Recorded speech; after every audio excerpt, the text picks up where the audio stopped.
Ono što je presudno bilo za poslanje crkve hrišćanske jeste događaj koji se zbio nakon vaskrsenja Hristovog u 50. dan, na Pedesetnicu.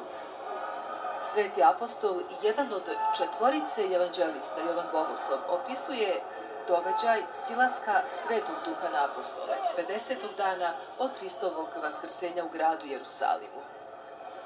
I kad se navrši 50 dana, bijehu svi apostoli jednodušno na okupu i ujedanput nastade šum sa neba kao hujanje silnoga vjetra i napuni sav dom gdje oni sjeđahu.